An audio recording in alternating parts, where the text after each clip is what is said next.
इन दिनों मंडियों में चल रही बाजरे की खरीद को लेकर हर रोज आढ़तियों और किसानों को परेशानियों का सामना करना पड़ रहा है। इन्हीं परेशानियों को जानना और उनकी समस्याओं के समाधान करने के लिए पूर्व शिक्षा मंत्री व झज्जर की विधायक गीता भुक्कल अनाज मंडी पहुंची। यहां उन्होंने न सिर्फ आढ़तियों और किसानों से उनकी समस्याओं को जाना, बल्कि उनके समाधान के लिए संबंधित विभाग के अधिकारियों से बातचीत भी की। उन्होंने कहा कि सरकार मंडियों में फसलों की खरीद की समुचित व्यवस्था होने की बात कह रही है, जबकि आए दिन कहीं न कहीं किसान व आढ़ती परेशान होकर सरकार के खिलाफ हल्ला बोल रहे हैं। उन्होंने कहा कि यदि भाजपा द्वारा लगाए गए कृषि अध्यादेश इतने ही अच्छे होते तो फिर हरियाणा में आए दिन किसानों को क्यों सड़क पर उतरना पड़ रहा है। भाजपा की यात्राओं को किसान सड़कों पर काले झंडे दिखा रहे हैं। उन्होंने कहा कि विपक्ष राजनीति नहीं कर रहा, बल्कि विपक्ष तो यही चाह रहा है कि किसानों को उनकी फसलों का अच्छा दाम मिले और समय पर उनकी फसलों की खरीद भी हो। इस दौरान भुक्कल ने बड़ौदा उपचुनाव को लेकर भी भाजपा एवं सीएम खट्टर पर निशाना साधा। उन्होंने उपचुनाव में कांग्रेस की जीत का दावा करते हुए कहा कि आज हालत ये है कि निर्दलीय विधायक बलराज कुंडू व भाजपा दोनों के दिमाग से कांग्रेस का भूत नहीं निकल पा रहा है, लेकिन बड़ौदा उपचुनाव में जनता भाजपा को आईना दिखा देगी।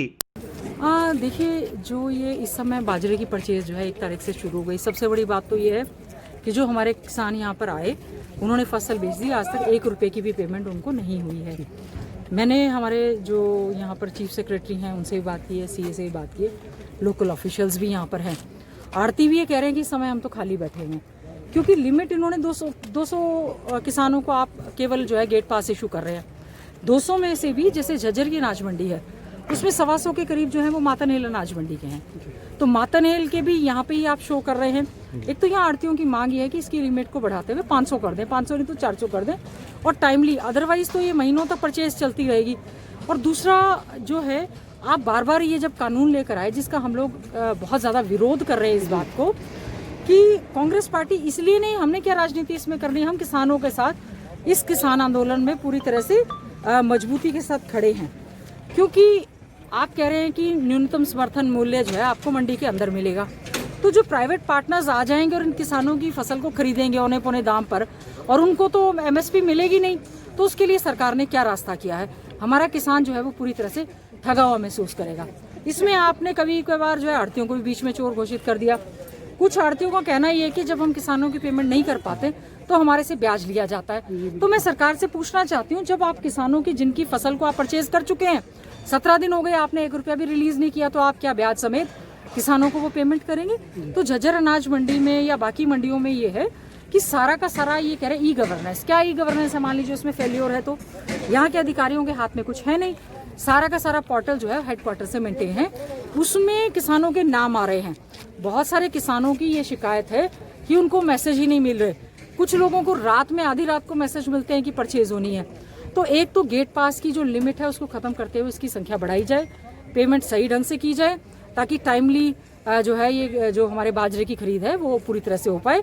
और अगर इनको लगता है कि तीनों काले कानून, जो कि हमने विधानसभा में माननीय स्पीकर महोदय को एडजर्नमेंट मोशन के लिए दिया हुआ है कि हम हरियाणा में कतई भी इनको लागू नहीं होने देंगे। कांग्रेस पूरी तरह से आगे बढ़ रही है, इनके दिमाग में कांग्रेस का भूत आज भी नहीं निकल पा रहा, जबकि 6 साल से केंद्र में और राज्य में भी भारतीय जनता पार्टी की सरकार है। इनसे सरकार तो सही ढंग से चलती नहीं, और अपने जो है नाकामियों का, फेलियर्स का ठीकरा हमेशा हमेशा कांग्रेस पार्टी पर फोड़ने का काम करती है। देखिए, कांग्रेस ने, हमारा इंदुराज नरवाल जो है हमारे कांग्रेस पार्टी के बहुत ही कर्मठ कार्यकर्ता, कांग्रेस पार्टी को जिन्होंने बहुत ही अपना खून पसीने के साथ कांग्रेस के लिए मेहनत की है, आदरणीय चौधरी भूपेंद्र सिंह हुड्डा जी के आशीर्वाद से, भाई दीपेंद्र हुड्डा जी के आशीर्वाद से, और उनको टिकट मिली है।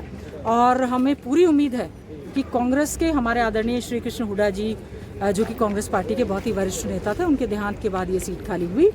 बड़ौदा की जनता ने पूरी तरह से मन बनाया है, कांग्रेस के हाथ के निशान को वोट देकर वो वहाँ से जिताएंगे और भारतीय जनता पार्टी को बाहर करने का रास्ता जो है वो दिखाने का काम करेंगे। क्योंकि बीजेपी ने कभी भी बड़ौदा की तरफ झांका नहीं, केवल और केवल उपचुनाव होने की वजह से मुख्यमंत्री जी आज स्वयं जो है अपने आप को वहाँ का विधायक बताते हैं। तो 6 साल से तो मुख्यमंत्री थे, वो तो कभी गए नहीं। आगे भी यही होगा, कांग्रेस पार्टी जो है मजबूती के साथ वहाँ पर ये चुनाव जीतेगी।